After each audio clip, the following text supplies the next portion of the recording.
नमस्कार दोस्तों, आपका स्वागत है योगेश महाजन लीगल चैनल पर। योगेश महाजन लीगल चैनल पर हम आपको प्रस्तुत करेंगे नवीनतम सुप्रीम कोर्ट के फैसलों और विभिन्न अन्य न्यायालयों के फैसलों पर और विधि ज्ञान को प्रसारित करने का प्रयास करेंगे। इस चैनल पर हम न्यायिक फैसलों के महत्व को समझाने और विधि समझौतों की युक्तियों को समझाने का प्रयास करते हैं। हमारा मकसद है कानून और न्याय के क्षेत्र में ज्ञान को आपके पास पहुंचाना, तो कृपया हमारे चैनल को सब्सक्राइब करें, घंटी आइकन दबाएं, वीडियो को लाइक और शेयर करें। दोस्तों, माननीय सुप्रीम कोर्ट की एक जजमेंट आई है 1 मई 2024 की। ये एक रिपोर्टेबल जजमेंट है जिसमें appellants versus State of Bihar and other का केस है, जो कि अराइजेस हुई थी सिविल अपील नंबर 1627 ऑफ 2016 का केस था ये। तो मींस सिविल अपील नंबर ये था। तो इसमें ये केस में क्या था कि देखिए, जो अपीलेंट है उनके पास एक लैंड थी और जो रिस्पोंडेंट है वो उन्होंने एक पोजेशन थी, मींस पोजेशन को चैलेंज किया गया था और अपीलेंट ने पोजेशन में थी एक लैंड और उन्होंने एक सिविल सूट एक फाइल किया था और जिसमें स्टेट ने कोई रिप्लाई नहीं दिया था और डिक्री थी वो अपीलेंट के फेवर में गई थी।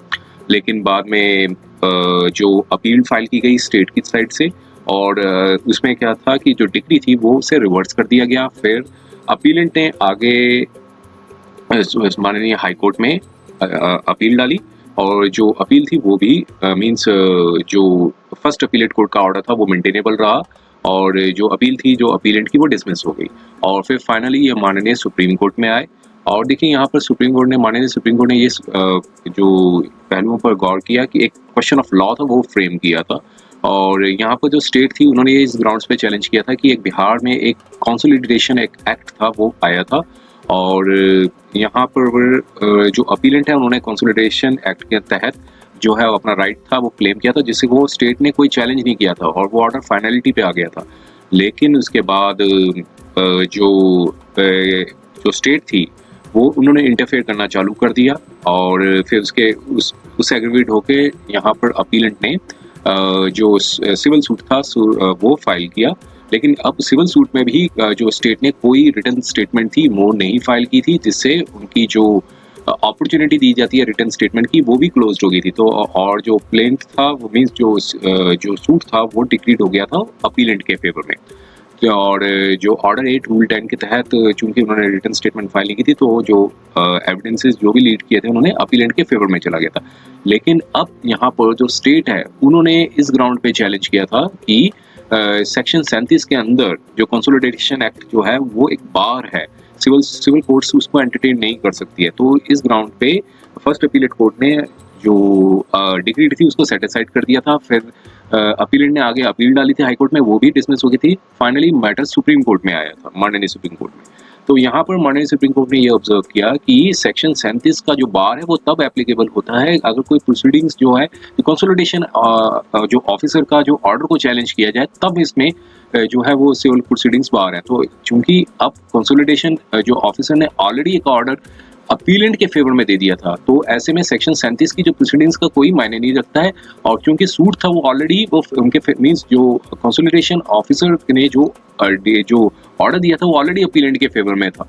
तो ऐसे में वहां पर भी स्टेट ने कोई चैलेंज नहीं किया था। अब सिविल सूट जो था वो फाइल किया गया था, तो ऐसे में जो कंसोलिडेशन ऑफिसर का जो ऑर्डर था वो ऑलरेडी फाइनलिटी पे जा चुका था। तो ऐसे में कि सेक्शन 37 का जो बार है वो यहाँ पर एप्लीकेबल नहीं हो बनता है। तो आइए इसके कंटेंट्स को देखते हैं और किस तरीके से माननीय सुप्रीम कोर्ट ने जो है ऑब्जर्वेशन दी थी इस ऑर्डर पे समझने की कोशिश करते हैं। और देखिए, यहाँ पे ये बताया कि प्लेंटिफ जैसे पहले बताया था जो अपील अराइज हुई थी सूट फॉर पोजेशन की, जिसमें जो पोजेशन थी वो सूट लैंड की जो फेवर हुई थी जो सिविल कोर्ट ने जो पहले फर्स्ट इंस्टेंस में जो अपीलेंट के फेवर में की थी, लेकिन उस डिग्री को फर्स्ट अपीलेट कोर्ट ने सेटिस्फाइड कर दिया था और हाई कोर्ट ने भी उसको कंफर्म कर दिया था। तो सिंपल फैक्ट्स में हम ये समझते हैं, अपीलेंट ने सिविल सूट फाइल किया था, सिविल सूट जो था वो अपीलेंट के फेवर में मींस के फेवर में गया था, वहां पर वो प्लेंटिफ थे और फिर उसको चैलेंज किया, उस डिग्री को चैलेंज किया स्टेट ने फर्स्ट अपीलेट कोर्ट ने डिग्री को रिवर्स कर दिया। अब अपीलेंट ने आगे हाई कोर्ट में डाली अपील जो थी वो डिसमिस होगी, मींस जो स्टेट के फेवर में ही माने सुप्रीम कोर्ट में जाने से पहले स्टेट के फेवर में ही ऑर्डर था। अब अपीलेंट थे वही हैं जो प्लेंटिफ थे सिविल सूट में। तो अब यहाँ पर डिस्प्यूट के ऊपर हम चलते हैं। क्या था डिस्प्यूट? ये था कि जो सूट था ये 0.32 डेसिमल ऑफ लैंड थी। वो एक गांव का पता बताया बिहार में, वहाँ पे एक लैंड थी और वो जो एक वुमेन के नाम पे थी और जो एक एक्स लैंडलॉर्ड थी, और उन वुमेन ने अपनी जो लैंड है वो एक व्यक्ति को दे दी थी जो कि एक लीज नंबर लीज डीड थी पट्टा नंबर 100 उनके फेवर में दे दी थी।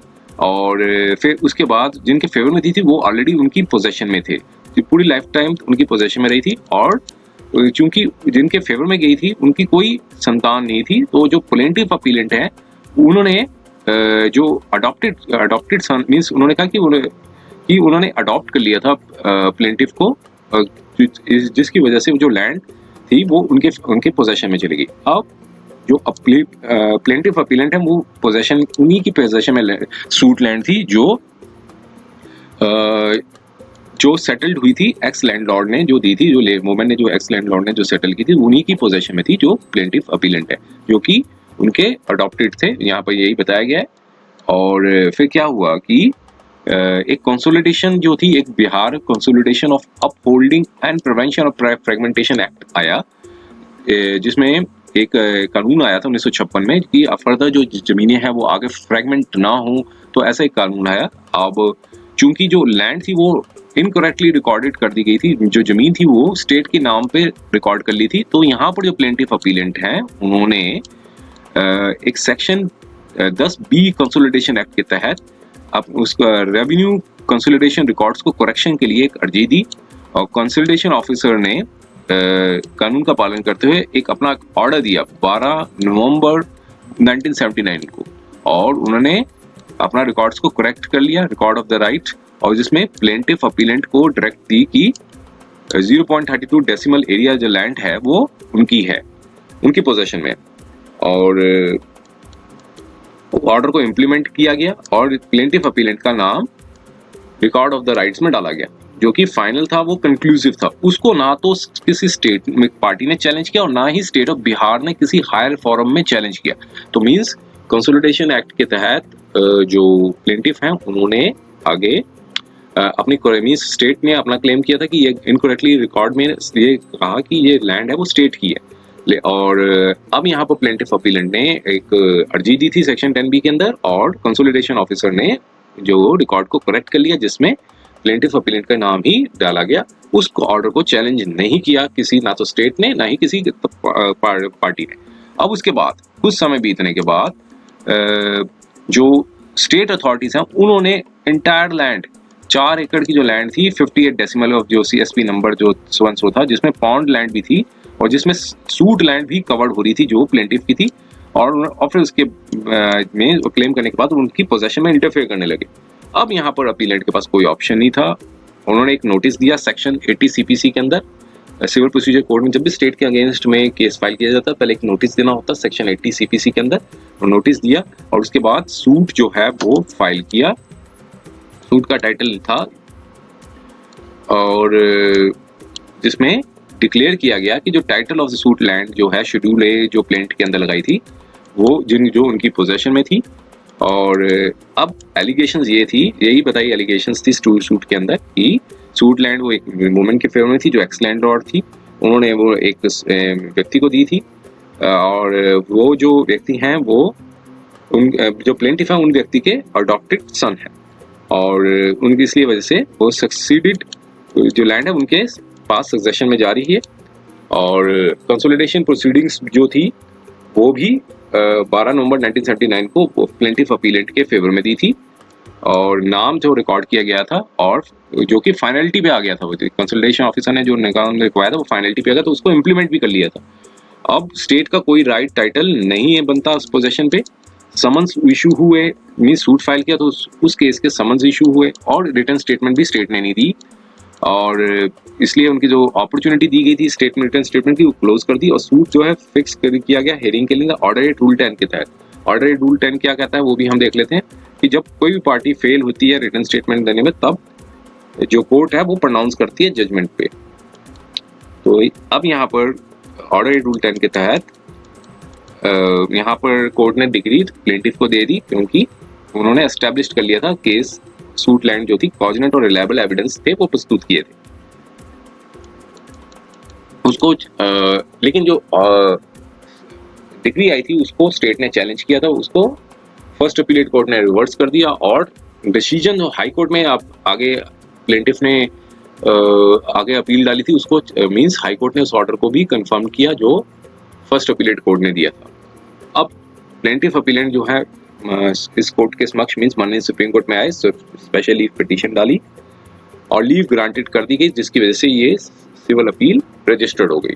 अब दोनों काउंसिल्स को सुनने के बाद प्राइमरी एग्रीमेंट ये था प्लेंटिफ अपीलेंट का कि वो predecessor in interest means possession of land जो थी जिनको दी गई थी उसी वजह से प्रीडेसेसर इंटरेस्ट में है और ये फेवर जो है उनके फेवर में है। और कंसोलिडेशन प्रोसीडिंग्स में जो राइट ऑफ प्लेंटिफ था वो एक्सेप्ट कर लिया गया था और एक ऑर्डर भी आया था 12 नवंबर 1979 को और उनका नाम को उनको डायरेक्शन दी गई थी और एक डायरेक्शन दी गई थी कि जो नाम जो है वो एक्सेप्ट किया जाए और रिकॉर्ड में लिया जाए, रिकॉर्ड ऑफ द राइट्स में। और राइट और टाइटल था प्लेंटिफ का वो क्रिस्टलाइज्ड हो गया है और स्टेट ऑफ बिहार का कोई क्लेम नहीं बनता उस लैंड के ऊपर और डिस्टर्ब करें किसी पोजीशन पे और बिना किसी प्रोसीजर ऑफ लॉ को फॉलो किए और पेमेंट ऑफ कॉम्पनसेशन दिए बिना। अब अपीलेंट कोर्ट ने यहाँ पर यह बताया कि एरर कमिट की थी और डिग्री को रिवर्स कर दिया था। पहली जो जजमेंट आई थी और जो ऑर्डर आया था कंसोलिडेशन ऑफिसर का फाइनल था उसको ओवर रूल्ड नहीं किया जा सकता, ना ही जबकि उन्होंने सफिशिएंट एविडेंस थे सिविल सूट में लगा दिए थे। ये उन्होंने अपनी कंटेंशंस दी। अब काउंसिल स्टेट के थे, उन्होंने कहा कि वो एक पाउंड लैंड थी मींस तालाब की जमीन थी और प्लेंटिफ के फेवर में नहीं जा सकती है और ना ही उनका कोई पोजेशन है उस पर। और साथ में बताया कि जो एक बार था सेक्शन 37 कंसोलिडेशन एक्ट का जो भी वो ये कहता है कि जो सिविल सूट जो फाइल किया गया था प्लेंटिफ द्वारा वो मेंटेनेबल नहीं है और अपीलेट कोर्ट ने कोई एरर नहीं की जो सिविल सूट ने जो फाइल किया था उस ऑर्डर को उस डिग्री को रिवर्स किया। तो फर्स्ट अपीलेट कोर्ट और हाई कोर्ट ने कोई एरर नहीं किया। ये उन्होंने अपनी एक प्रेयर की थी और ये प्रेयर की कि स्पेशली पिटीशन को डिसमिस कर दिया जाए। दोनों सबमिशन सुनने के बाद अब माननीय सुप्रीम कोर्ट ने एक क्वेश्चन ऑफ लॉ था जो फ्रेम ये किया।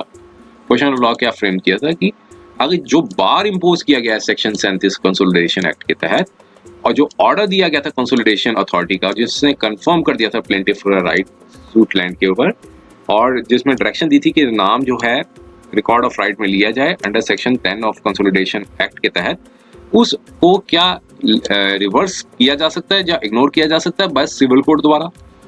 अब यहाँ पर कोर्ट ने कहा कि पहले कंसोलिडेशन एक्ट के प्रोविजन को देखते हैं और जो ये कहता है कि जो स्टेट गवर्नमेंट की क्या इंटेंशन थी जिसकी वजह से स्कीम लाई कंसोलिडेशन के लिए और till close of the consolidation operation. तो ड्यूटी बनती थी है कि रिकॉर्ड को प्रिपेयर करना, मेंटेन करना और विलेज मैप्स को हर विलेज के मैप्स में दिखाना जो कि एक डायरेक्टर ऑफ कंसोलिडेशन की जिम्मेदारी जो परफॉर्म करेंगे और इसमें कोई सिविल सूट प्रोसीडिंग्स थी वो एंटरटेन नहीं की जा सकती किसी कोर्ट द्वारा। और कंसोलिडेशन एक्ट के बारे में बताया कि प्रोहिबिट करता है कोई भी पर्सन जो है वो ट्रांसफर करे जो नोटिफाइड एरिया में बिना किसी सैंक्शन लिए बिना कंसोलिडेशन ऑफिसर के। और जो एंट्री इसमें कोई क्वेश्चन नहीं बनता किसी प्रकार की एंट्री मैप में या रजिस्टर में प्रिपेयर की जाए। जो भी कंसोलिडेशन के बारे में सारा ये बताया। कंसोलिडेशन एक्ट ये क्या कहता है वो प्रोवाइड करता है कि जो भी मैटर है चेंजेस का या ट्रांसफर का जिससे अफेक्ट होते हैं राइट के वो रजिस्टर ऑफ लैंड में जो रिकॉर्ड किए गए वो कंसोलिडेशन ऑफिसर के समक्ष रेज किए जाएंगे विद इन टाइम प्रिस्क्राइब्ड। और एक बार उसे डिसाइड कर दिया तो उसे रीओपन नहीं किया जा सकता ऑन पब्लिक। जब रजिस्टर को पब्लिसाइज किया जाएगा तो ऑन पब्लिकेशन ऑफ रजिस्टर के बाद उसे रीओपन नहीं किया जा सकता। सेक्शन 37 कंसोलिडेशन एक्ट क्या कहता है कि कोई भी सूट जो है वो एंटरटेन नहीं किया जा सकता और जो भी डिसीजन आता है और इस एक्ट के तहत जो भी डिसीजन आता है उसको किसी भी सूट द्वारा ओपन नहीं किया जा सकता। तो शॉर्ट में ये बताया है कि कंसोलिडेशन एक्ट जो है वो प्रोवाइड करता है कि जितने भी राइट्स हैं लैंड के अंदर कंसोलिडेशन वो कंसोलिडेशन अथॉरिटी द्वारा ही डिटरमाइन किए जाएंगे। और ऐसे में जो पब्लिकेशन होगी राइट्स की रजिस्टर में, जो ये जो पब्लिसाइज्ड होगा वो फाइनल होगा और कंक्लूसिव होगा और किसी भी सब्सिक्वेंट स्टेज पे ओपन नहीं किया जा सकता। और साथ में ये बताया कि लेजिस्लेचर की अपनी विजडम में एक सेपरेट फॉर्म बनाया था कि जिसकी वजह से प्रोसीडिंग्स जो होंगी वो कंसोलिडेशन एक्ट में ली जाएंगी और जिससे सिविल कोर्ट की वो राइट नहीं बनेगा कि उस प्रोसीडिंग्स को एंटरटेन करे। तो इसमें bars of the jurisdiction of civil court है, जो कंसोलिडेशन ऑफिसर की प्रोसीडिंग हो एक सिविल कोर्ट की तरह होगी और अन्य सिविल कोर्टों को ये बार होगा वो एंटरटेन नहीं कर सकेंगी। अब यहाँ पे बताया कि कंसोलिडेशन एक्ट का बारे में बताया कि जो कंसोलिडेशन अथॉरिटीज हैं उनके पास पावर सिविल कोर्ट की होंगी, लेकिन subject to the judicial review भी लिखा गया है। मींस कोई भी ऑर्डर आएगा तो उसको हाई कोर्ट या सुप्रीम कोर्ट में चैलेंज किया जा सकता है, क्योंकि जुडिशियल रिव्यू जरूर है लिखा गया है आर्टिकल 226 और 32 के अंदर। तो कंसोलिडेशन अथॉरिटीज का जो स्टेटस था वो कोर्ट की तरह है और सिविल कोर्ट की तरह है, जो राइट्स और टाइटल ऑफ पार्टीज को डिसाइड करेगा अंडर कंसोलिडेशन और जो भी ये सिविल कोर्ट की जुरिस्डिक्शन में नहीं होगा।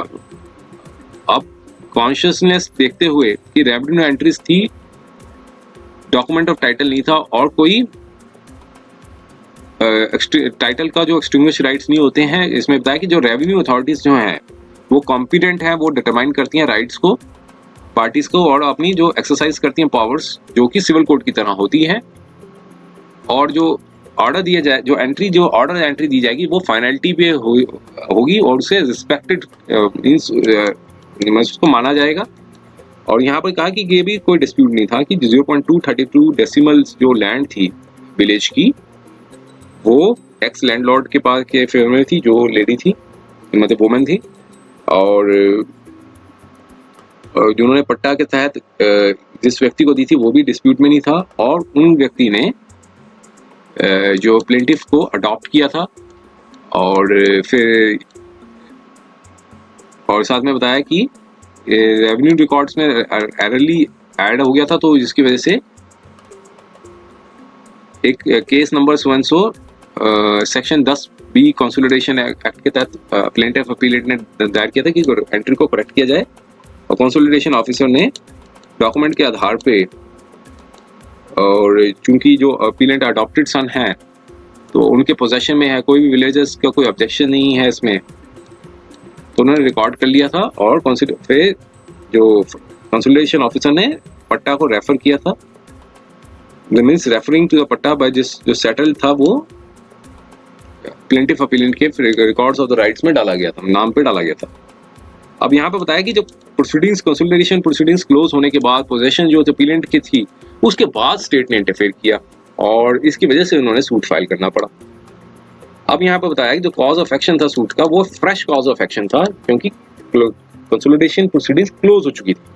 तो कोई कंटेस्ट के जब उस समय ना किसी स्टेट ने जो कॉन्टेस्ट किया था ना ही रिटर्न स्टेटमेंट थी वो फाइल की थी। तो court of the first instance थी जो डॉक्यूमेंट्री एविडेंसेस जो थे वो प्लेंटिफ ने ही एड्यूस किए थे और इसकी वो से साबित कर लिया था कि उनकी पोजेशन में है। तो ऐसे में जो राइट्स थे वो क्रिस्टलाइज्ड हो गए थे, जो ऑर्डर था वो कंसोलिडेशन ऑफिसर ने जो दिया था उसी से क्रिस्टलाइज्ड हो गए थे। तो स्टेट ऑफ बिहार ने उसको चैलेंज तक नहीं किया था और ना ही केस बनता था कि किसी प्रकार का कंसीलमेंट किया था फैक्ट्स को, जब फ्रॉड किया था जो कंसोलिडेशन ऑफिस अथॉरिटीज के समक्ष कोई फ्रॉड किया हो। और स्टेट ऑफ बिहार ने किसी समय सामने नहीं आई और क्लेम और टाइटल को किसी भी तरह से अपोज नहीं किया किसी भी फॉरम में। और इसके उल्टा यहाँ पर बताया कि जो बल्कि इंटरफेयर करने की वजह से ही प्लेंटिफ अपीलेंट ने सिविल सूट था वो फाइल किया, जबकि कंसोलिडेशन अथॉरिटीज ने राइट्स थे वो पहले डिटरमाइन कर दिए थे। तो अब जो राइट्स थे वो डिटरमाइंड हो गए थे, रिकॉग्नाइज्ड कर लिए थे कंसोलिडेशन अथॉरिटीज द्वारा। अब ऐसे में प्लेंटिफ अपीलेंट का जो इग्नोर जो था ऑर्डर जो था उसको इग्नोर नहीं किया जा सकता सिविल कोर्ट द्वारा। तो ज्यूरिसडिक्शन ऑफ सिविल कोर्ट थी, वो जो राइट्स थे डिटरमाइन किए थे कंसोलिडेशन ऑफिसर ने, उन्होंने कंसोलिडेशन की जो स्कीम थी वो अप्लाई की और अपीलेट कोर्ट्स ने वो कंप्लीटली एरर की है। मींस जो स्टेट ने जहाँ जहाँ अपील डाली तो यहाँ पर कोर्ट ने कहा, माननीय सुप्रीम कोर्ट ने कहा कि जो नीचे की जो कोर्टों ने पूरी एरर्स की है, जो उसको डिस्कार्ड कर दिया उस ऑर्डर को जो कंसोलिडेशन ऑफिसर ने दिया था। जो कि सैक्रोसैंक्ट है, जो राइट्स बनते हैं in respect of the suit where land के। तो इसलिए अब यहाँ पर बताया कि जो सिविल कोर्ट ने जो बार इम्पोज किया था कि प्लेन रीडिंग ये साफ बताता है कि जो सिविल कोर्ट जो है वो प्रोहिबिटेड है किसी प्रकार का सूट लेने के लिए, और जो भी ऑर्डर जो है कंसोलिडेशन ऑफिसर ने दिया हो। तो इस केस में कोर्ट ने कहा कि जो प्लेंटिफ ने कोई इंस्टीट्यूट नहीं किया किसी प्रकार का सूट, और ना ही उस जो डिसीजन आया था कंसोलिडेशन ऑफिसर उसको सेट असाइड के लिए ऐसा कोई प्रेयर मांगी थी। प्लेंटिफ अपीलेंट ने सिंपली एक सिविल सूट फाइल किया था जिससे रिकॉग्नाइज किए जा सके उसके राइट्स को जो दिए गए थे कंसोलिडेशन ऑफ कोर्ट द्वारा। और ये सूट ऐसा सूट नहीं था जिसमें कंसोलिडेशन कोर्ट के ऑर्डर को चैलेंज किया हो अंडर एक्ट। तो इसलिए जो बार था सिविल कोर्ट का वो यहाँ पर एप्लीकेबल नहीं है, इसमें कोई एप्लीकेबल नहीं है। कोर्ट ने कहा इस प्रकार का जो बार एप्लीकेबल नहीं है, जो कि सिंपलिस्टर था, जो declaring of right of the suit land थी, वो कंसोलिडेशन कोर्ट ने जो दी थी। तो कोई नेसेसिटी नहीं थी प्लेंटिफ अपीलेंट को कि इस प्रकार का सूट जो है वो फाइल करें जिससे अपने राइट्स को डिक्लेयर करने के लिए ऐसा सूट फाइल करें जो ऑलरेडी कंसोलिडेशन कोर्ट ने उनके फेवर में कर दिया था। और जो सूट जो था वो ऐसा कोई सूट नहीं था कि जो बार हो सेक्शन 37 को, क्योंकि इस सूट में किसी प्रकार का चैलेंज नहीं किया था जो ऑर्डर कंसोलिडेशन कोर्ट द्वारा दिया गया था अंडर सेक्शन कंसोलिडेशन एक्ट के तहत। तो जो आंसर था इस प्रकार उन्होंने दे दिया। तो अब यहाँ पर बताया कि जो अपीलेंट कोर्ट की जो ऑर्डर थी उसको सेट असाइड कर दिया, और जो ऑर्डर हाई कोर्ट का भी ऑर्डर सेट असाइड हो गया, और जो सूट अपीलेंट का था वो डिक्रीड हो गया जो सिविल कोर्ट ने पहले ही जो उनके फेवर में किया था। तो अपील को अलाउ कर दिया with no order to the cost. ये जजमेंट आई थी 1 मई 2024 को। उम्मीद है कि यह वीडियो आपको पसंद आया होगा। अगर आपने अभी तक हमारे चैनल को सब्सक्राइब नहीं किया है तो कृपया इसे सब्सक्राइब कर ले और बेल आइकन दबाकर नोटिफिकेशन प्राप्त करें ताकि आप हमारे नए वीडियो से अपडेट रह सकें। अगर आपको यह वीडियो पसंद आया हो तो कृपया लाइक करें और अपने दोस्तों के साथ शेयर करें। हमारे चैनल पर आपको न्यायिक मुद्दों, कानूनी सलाह और कानूनी अपडेट्स के बारे में नवाचारिक और महत्वपूर्ण जानकारी मिलेगी। हमारे साथ बने रहें, क्योंकि योगेश महाजन लीगल आपके कानूनी सवालों का सहायक है।